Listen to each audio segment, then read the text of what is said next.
All right, what is going on, guys? Good morning. It is the stage number 9 results show. 4:51 in the morning, and the bikes and cars are done, and we have some provisional results. But stage number 9, if you guys missed the preview on the stage, let's give a quick breakdown. Graphic is on the screen. We're going to jump right into it. We got a lot to talk about today. So let's go with the stage preview. 90% dirt track for today. Sand 3%, dune 0, stone track or gravel 7% of it. So rough stage today, fast stage today. Reading some commentary from Skylar Howes earlier this morning about the stage, about racing in the area previously and known to be fast. And yes, there was a barn burner of a time set by the stage winner today. Very, very fast, as we predicted last night that the stage would be quickly. But let's talk a little bit about stage 9 and how this is going to relate to this whole grand scheme of things. The first and very foremost thing, and I think that is very important, is we are now getting into the empty quarter. So we are done with the sections outside. This was the last stage to really try and solidify, because here comes the dunes. Not the dunes, the dunes in this area. And this is going to be, I think, one of the biggest challenges for the competitors is now it slows down. The people that are very efficient, very effective at riding in the sand dunes are going to shine on these next couple of stages before the end of the rally as they finish out in the empty quarter. And the guys that struggle, well, that's going to make a bit of a change. So we'll see Daniel Sanders holding on to that overall at the moment. So it'll be interesting to see if they can continue, if he's going to lose any time in the dunes or not. But let's take a look here. Today's stage 9, a lot of stuff happened. We've got up front with Tasha Sharena having an off early on in the stage, was able to recuperate, but was not able to get back on top, meaning he's going to give some time away back to Daniel Sanders, the current overall leader, through stage 9. So one of the things that we do have to take a look at, and we'll just run down, I've got some bullet points here. First of all, 357 kilometers of a special stage, right? We know that it's mixed terrain. We know that it's fast. You know, you get guys out there. But still, mechanicals, falls, that kind of thing, punctures, everything is still on the table for this stage, and that's going to be mixing up some of the results. On the top of the headlines on the vehicles, Nasser Al-Attiyah with the stage win. He's back. Yep, that's right. Mr. Dakar ringing in number 49, stage win number 49. A little bit deep in the event for getting his first stage win, but we knew he would be back into this and heading into the dunes. We'll see if this is going to suit him a little bit better.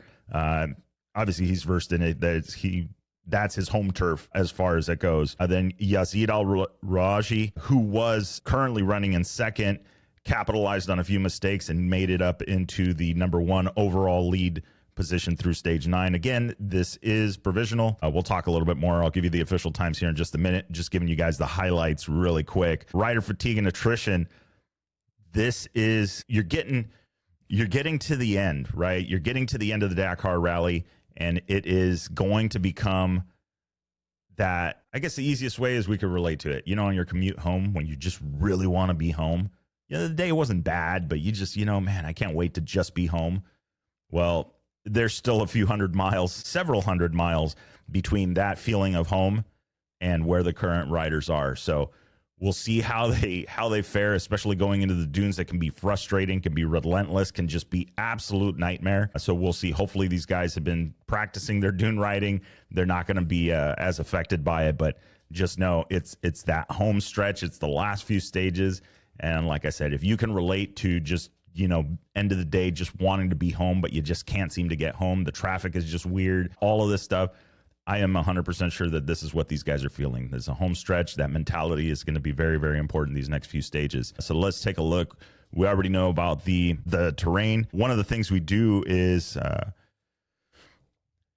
we have the first, we have another back-to-back win. Luciano Benavides taking the stage win today in the moto category. So let's jump in. That's just the 50,000 foot of some of these things. I'll drop some more entertaining facts. The coffee has not yet kicked in. Take it easy, guys. Okay, let's take a look at the results. We'll get your moto results for the stage up on the screen so you guys can check it out. I was thinking, I knew it was going to be fast. I didn't think it was going to be this fast. So let's look at the stage results for the motos. Let's take a look at this. Here we go. Luciano Benavides picking up the bonus time. Look at that in the green there. 4 minutes and 51 seconds, getting a stage time of 3 hours, 15 minutes, and 38 seconds. So we're going to do the quick math on this because I just have to know this. Okay, so we know Luciano Benavides' time is 3 hours and 15 minutes and 38 seconds. So I just want to see the math on this really quick, right? 3 hours, 15 minutes, and 38 seconds. 3:15 translates into 3 hours and 1/4 of an hour. So 3.25. You take 357 kilometers and you divide that by that 3.25, and you've got an average pace of 110 kilometers per hour. You're talking about a 62 mile an hour average. Just a touch over a 62, maybe more closer to a 65 mile an hour average for the stage. That is absolutely crazy. So some of our Baja guys that are watching, I want to know what race do we see these guys getting to that 62, 60 mile an hour average on a bike? The trucks, the trophies, and all this, we know. That kind of thing. But the bikes, though, this is where we're talking about the bikes here. We'll jump over to the cars here in just a minute. Okay, Adrian Van Beveren in the number 2 spot, finishing up 3 hours, 17 minutes, and 32 seconds with a 1 minute and 54 second deficit. And then your current overall leader through stage 9 and number 3 on the stage, Daniel Sanders on the Red Bull KTM factory racing bike, 3 hours, 18 minutes, and 42 seconds. 3-minute gap. That was the gap between the top 3 riders on this one. I would have liked, honestly, I was thinking that Daniel Sanders was going to go for another stage win. I had it in the back of my head. I talked about it in the preview show. You know, I'm like, I don't know the strategy behind it. I go, he could go for a stage win. He's in a good spot starting in 7th. But this kind of makes sense. And you know what? We'll call a spade a spade. I have a feeling that this was a strategic move.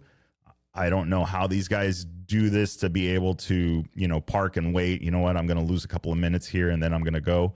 But this smells like that a lot, especially going into the dunes in the empty quarter. You definitely want to have a line to follow.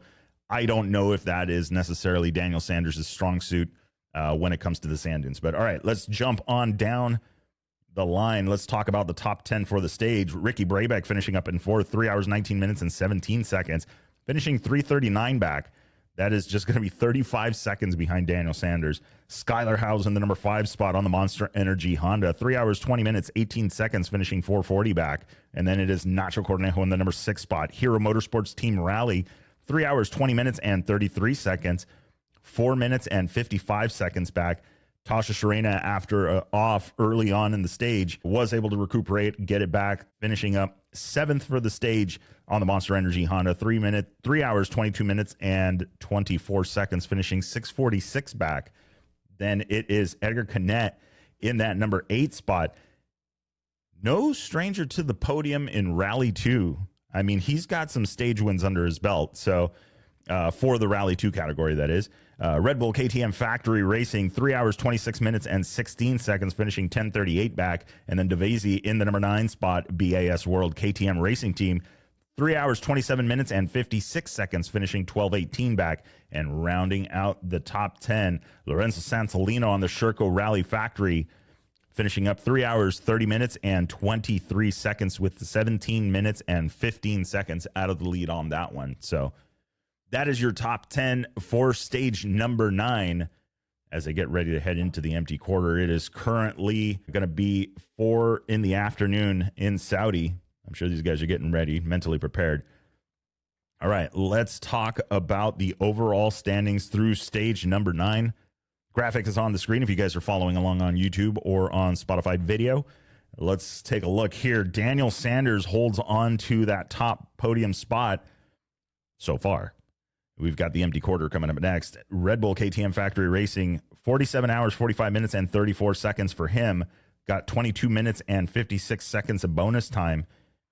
Interesting enough, those 22:56 of bonus time, right? If we just wipe the slate on the bonus time thing, and knowing that Tasha Sharena has 19 minutes and Adrian Van Beveren has 22 minutes of that bonus time, it looks like Daniel Sanders right now, the podium would be pretty much reversed. You would have Tasha leading the rally. You would have Adrian Van Beveren in the number 2 spot by 1 second, and then you would have, or by 3 seconds, and then Daniel Sanders third. That's without the bonus time. So it does work to a certain extent. I think it's making things a little bit fairer, and I think Daniel Sanders is playing the game well this year. So Tasha Sharena in the number 2 spot, Adrian Van Beveren in the number 3 spot, Monster Energy Honda. 48 hours, 5 minutes, and 55 seconds for him, with 20 minutes and 21 seconds between him and Sanders. So Tasha giving away that time again. We were down to about an 11-minute gap, spent a few minutes, and they went away. Ended up with a 14:45, almost 15 minutes. So we're back at that 15-minute buffer that they have. And I know that's got to be frustrating for Tasha because he makes up a little bit of time, loses it, makes up a little bit of time, and then loses it. So not an easy feat, especially going into the final stages. It is going to be a showdown of the Dune riders, and I have a feeling that Adrian Van Beveren, we're going to see some stage. I got a feeling we're going to get a stage win out of Van Beveren. He is very fast in the dunes, very effective in the dunes, so I think that might be at least in this next, either this coming up stage number 10, or maybe stage number 11. Stage 12, I don't know. It's a roll of the dice with the mass start. We'll see how that goes. All right, Luciano Benavides in the number 4 spot overall in the Red Bull KTM Factory Racing Team. 48 hours, 13 minutes, and 18 seconds for him. And then it is Ricky Brabeck in the number 5 spot, Monster Energy Honda. 48 hours, 17 minutes, and 5 seconds. Interesting enough from him, we'll just go with the minutes here. 4 minutes. So Ricky Brabeck just 4 minutes out of the number 4 spot overall. Skylar Housen, the number 6 spot on the Monster Energy Honda. 48 hours, 24 minutes, and 13 seconds for him. He is 38 minutes and 39 seconds behind Daniel Sanders. That's going to put him roughly 7 minutes behind Ricky Brabeck, who is currently in the 5th spot. Then you've got Nacho Cornejo in the number 7 spot. He is on the Hero Motorsports Team Rally Bike. 48 hours, 40 minutes, and 57 seconds for him. He's going to be 55 minutes back out of the lead. Edgar Canet in the number 8 spot and leading the way in the Rally 2 category. 49 hours, 14 minutes, and 10 seconds. He is 128 back. 1 hour, 28 minutes, and 36 seconds to be exact. Tobias Epster in the number 9 spot. BAS World KTM Racing Team.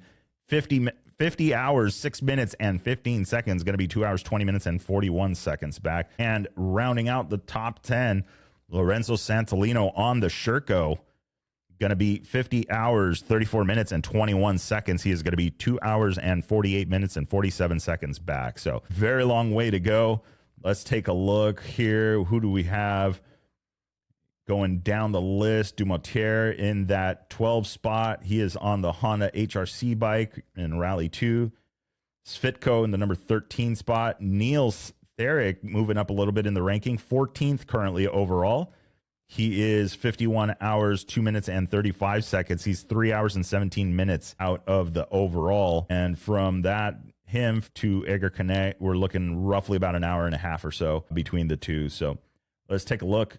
Jacob Argubright, 22nd right now in Rally 2 overall as they finish up stage 9.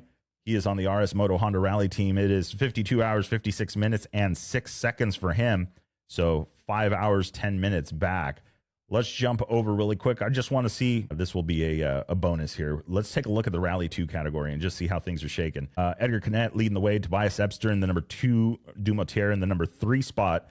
That is the overall. Neil Sterick in that number 4 spot in Rally 2. This is the overall again. Then let's take a look down. Jacob Argubright currently running 12th. He is 52 hours, 56 minutes, and 6 seconds. So he is just... Let's see here. He's going to be 20 minutes out of the top 10. So not too bad. We'll see right now as we go into these dunes, and we'll see how that breaks down. Okay, that is the vehicles, or excuse me, that is the motos. It's time to talk about the cars.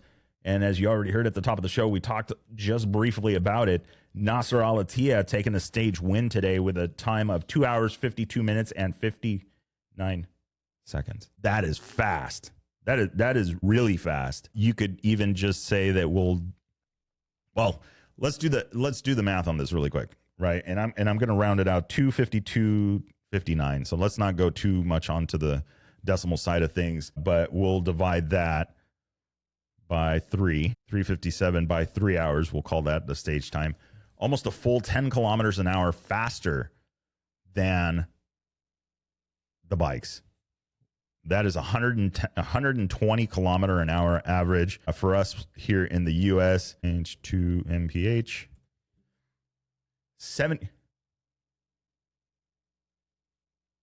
74.5 mile an hour average. That is crazy. That is crazy fast. So, okay, we now know that Nasser Al-Attiyah can handle a vehicle at speed. Duh. I mean, wow. Okay, enough about that. And it's 75 mile an hour pace. God, that's crazy. We have De Mavis in the number 2 spot out of Belgium on stage number 9, 2 hours, 55 minutes and 46 seconds. And then you've got a gap of 2 minutes and 47 seconds to Al-Attiyah. Al-Raji in the number 3 spot, 2 hours, 56 minutes and 11 seconds for him. He's going to be 3 minutes and 12 seconds out of that top spot. Then let's take a look at the rest of the field. Here are your top 10 in the vehicles.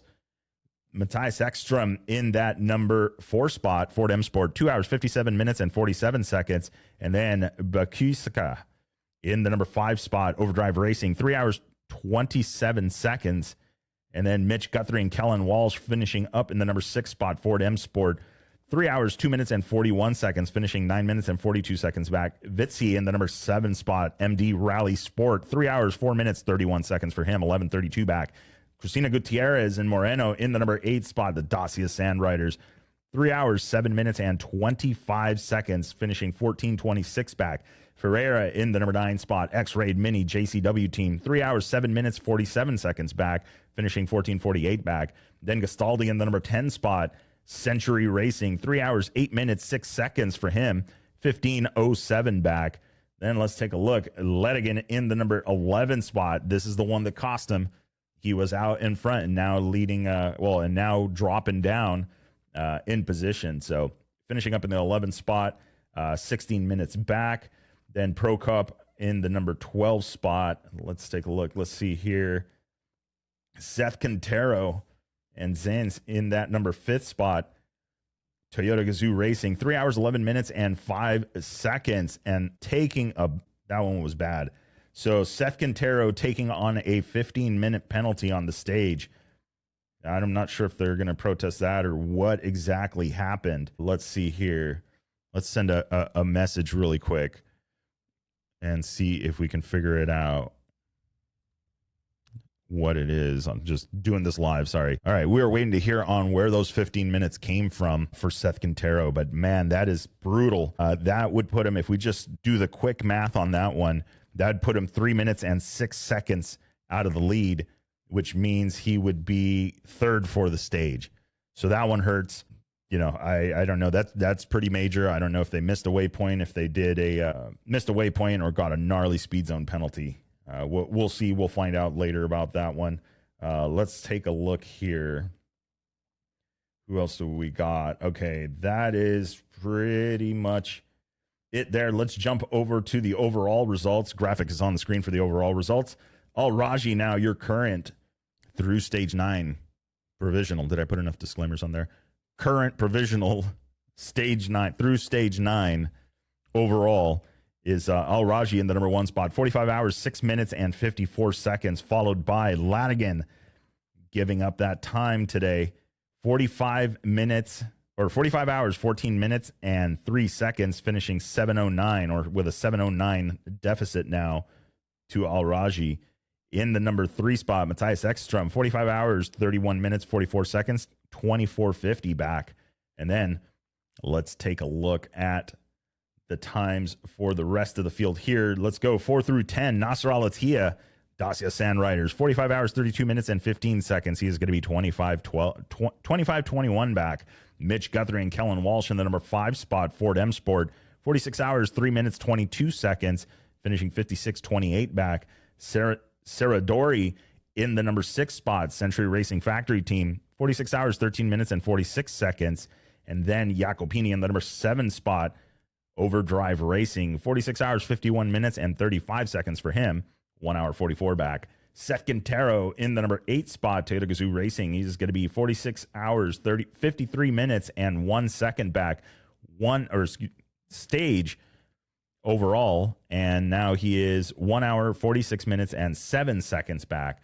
Ferreira in the number 9 spot, X-Raid Mini JCW team. He is 47 hours, 17 minutes, and 56 seconds back, 2:11 for him. So not too bad with a 47, 17, 56 overall, and then 2 hours and 11 minutes back. So a lot of the vehicle gaps that I'm seeing here, there's just, I mean, it is going to be tough to make it up. Seth Quintero may be able to pick up a spot here at the end. He is just 2 minutes, less than 2 minutes out of the number 7 spot, and then it's going to be a bit of a gap to the 6th. And let's talk about number 10, Bargawantha in the number 10 spot, Century Factory Racing Team, 47 hours, 38 minutes, and 8 seconds. He is going to be 2 hours, 31 minutes, and 14 seconds back. So that is your top 10 overall on the vehicles so far. Let's see here. Making their way all the way up to 22nd overall, but your stage leaders or your rally leaders, Brock Hager and Max Eddy, Sebastian Loeb Racing,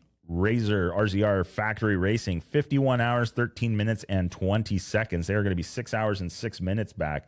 Let's take a look at the SSV category really quick, and let's see how that podium is shaping up. Brock Hager, Max Eddy, currently your overall leaders through stage 9. And that is going to be with that 51, 13, 20. And then Xavier Desaultres in the number 2 spot. He's going to be 1 hour, 49 minutes, and 53 seconds back. And then it is Lopez Contardo in the number 3 spot, 2 hours, 7 minutes, and 38 seconds back. So the podium right now in the SSV category is looking pretty good. Going into the empty quarter, lots of sand dunes. Hopefully we don't see any yard sales. People keep the cars together. And I don't think this podium is going to change. I think it's a little bit more difficult in the cars, or it's a little bit more difficult in the cars to make up time. But, you know, you just hit a bad section of soft sand, or you pick a wrong line and you drop yourself into this basically a crevice. And yeah, you'll spend every bit of 15 minutes trying to get out of there. And then let's see here. Let's take a further look here.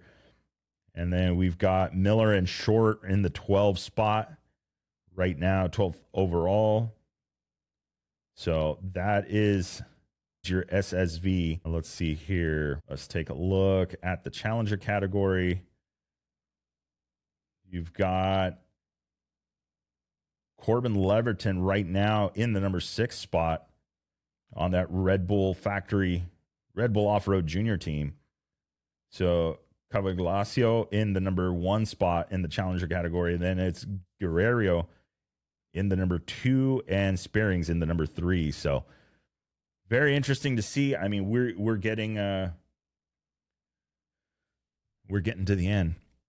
Empty quarter coming up next, and that is going to be a difficult one. So we'll see how it works out. What do you guys think? If you had your pick, who's the guy that's got, or who's the rider, who's the bike guy that's got the best shot in the dunes? What do you guys think? And then who is the car guy that's got the best shot in the dunes? I mean, I say the cars is almost kind of a wash. It's unless they get into, like I said, into some kind of like witch's eye or something, you know, just brutal, where they're not able to dig that thing out and they got to wait for one of the garbage trucks to come by and help pull them out. The bike guys, I mean, it can be the same thing. You know, they can work their way into a pretty gnarly hole, and that's where reading the dunes is especially critical, because you're one line away from literally taking the hard way around. Some commentary previously heard at the Sonora Rally a few years back was when Skylar Howes was there leading the field into the dunes of the Altar, and you know, the comment from the riders behind him is they could see his lines, but they just couldn't replicate him. You know, doing step ups on these big dunes and doing these really massive moves.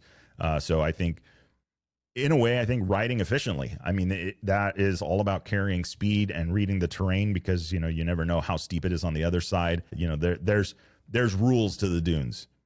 So you have to obey them, or it'll end up biting you in the butt. But anyway, with that being said, guys, don't forget, like, share, subscribe, do all of that fun stuff. If you are listening on the podcast on the audio side of things, send us your comments over to the Chasing Waypoints Instagram. Be happy to read those and check them out.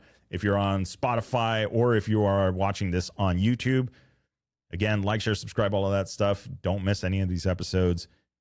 And drop your comments below, and let's see, what do we think? Who's got that? Who's the best shot at the sand stages? Who's the guy on the bikes, and who's the one on the cars? Anyway, with that being said, guys, remember, it'll make sense when you get there. Enjoy the ride.